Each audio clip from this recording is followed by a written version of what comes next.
کہ جن کی صحبت خراب ہوتی ہے.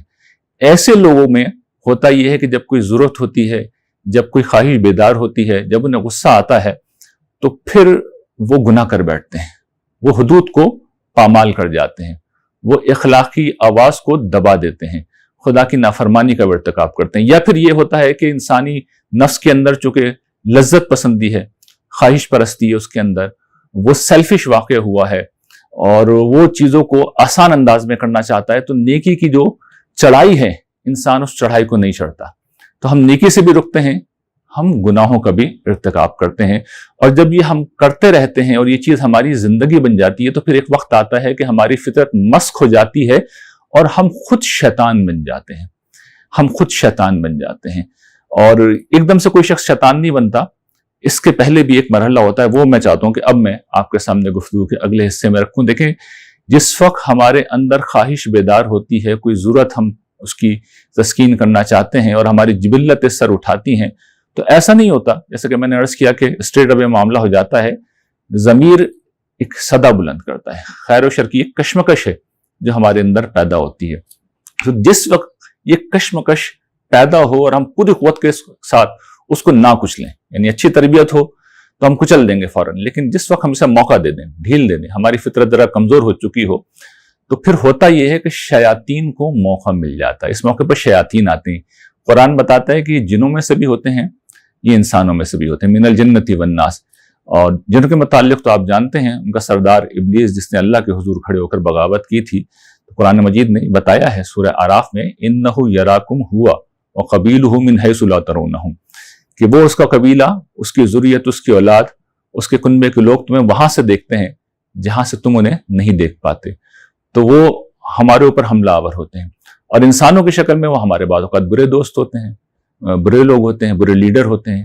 وہ وسوسہ انگیزی کرتے ہیں، وہ آ کے ہمیں اس کشمکش میں برائی کی طرف لے کے جانا شروع ہو جاتے ہیں. تو چنانچہ ہم جب شیاطین کی باتوں میں آ جاتے ہیں تو ہم پھر گناہ کا بآسانی ارتکاب کر دیتے ہیں.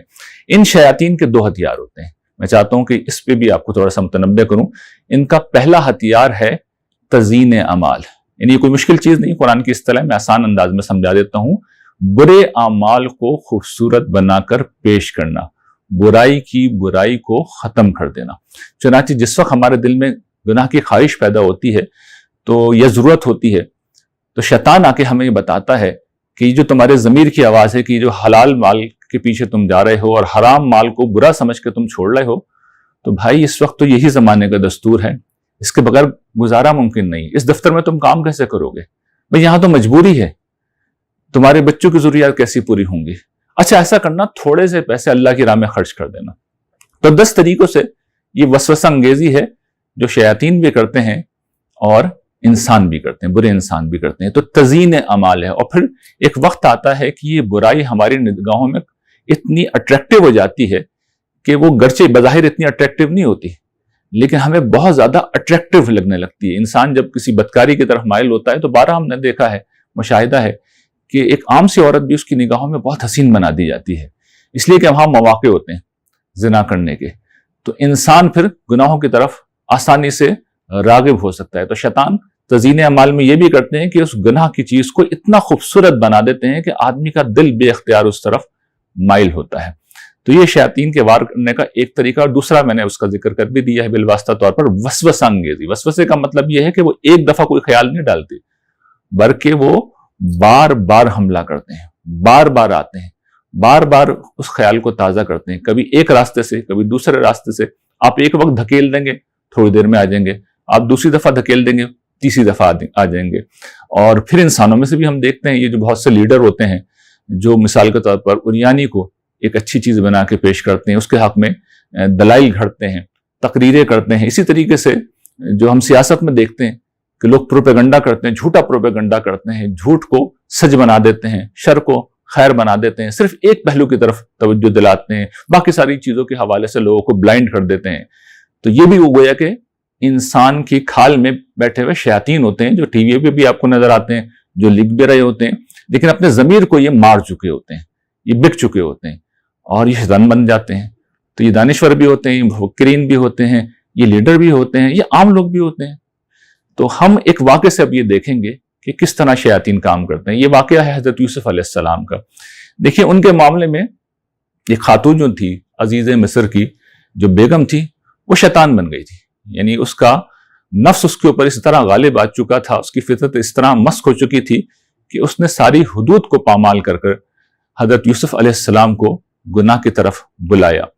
یہ وہ موقع تھا کہ قرآن یہ بتاتا ہے کہ حضرت یوسف علیہ السلام بھی ظاہر کہ نوجوان انسان تھے، اور اس گھر کے اندر گرچہ بہت غیر معمولی شخصیت تھے لیکن بہرحال اس خاتون کے ماتحت تھے، تو اس کا امکان تھا کہ وہ بھی کچھ نہ کچھ مائل ہو جاتے، لیکن ان کے اندر کی فطرت بہت مضبوط تھی، اور اس سے پہلے کہ ان کے قدم ڈگمگاتے اللہ تعالیٰ نے ان کی اس فطرت کو ایک برہان کی شکل میں، ایک دلیل کی شکل میں ان کے سامنے زندہ کر دیا، اور انہوں نے ایک بالکل اخلاقی بات کی کہ یہ کسی طور پہ بھی جائز کام نہیں ہے، اس لیے کہ ایک شخص نے میرے ساتھ بھلائی کی ہے۔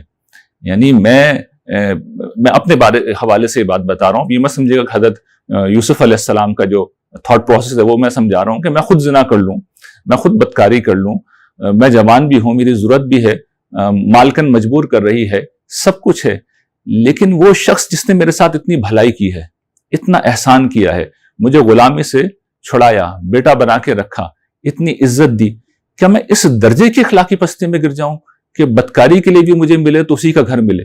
تو یہ آرگومنٹ تھا جو اس موقع پہ انہوں نے کیا، اور یہ وہ برہان تھی، یہ دلیل تھی جو انہیں اخلاقی وجود کی ان کی یہ خیر تھی جس نے انہیں اس برائی سے بچا لیا۔ اور پھر اس کے بعد جس کردار کا انہوں نے ثبوت دیا کہ وہاں جو اور عورتیں تھیں انہوں نے بھی آپ کو کوشش کی، اور جس وقت بادشاہ کے دربار میں پیش ہوئے تو ان عورتوں نے مانا کہ ہم نے اس کو ورگلانے کی کوشش کی لیکن یہ بچ گیا۔ تو ان سب عورتوں نے حضرت یوسف علیہ السلام کو ورگلانے کی کوشش کی، گویا کہ ایک پورا شیطانی مشن تھا جو ان کے خلاف جاری تھا۔ انہوں نے کوئی ایکسکیوز نہیں بنایا، انہوں نے اپنے لیے کوئی عذر نہیں تراشا، بلکہ اس درجے میں وہ گئے کہ مجھے جیل جانا پسند ہے بجائے اس کے کہ میں اس برائی میں مبتلا ہو جاؤں۔ تو شیاطین اس طریقے سے لوگوں کو گھیرتے ہیں۔ آدمی اگر مضبوط ہے، سالڈ ہے، خدا کا نیک بندہ ہے تو خدا کی مدد بھی آتی ہے، اور پھر اللہ تعالیٰ کی طرف سے اسے بچا بھی لیا جاتا ہے، اس کی اپنی فطرت زندہ ہو جاتی ہے۔ عام آدمی ہوتا ہے، کمزور ہو جاتا ہے، تو شیطان کی اس طرح کی طاقت سے، اس طرح کے حملوں سے وہ گناہوں کا شکار ہو جاتا ہے۔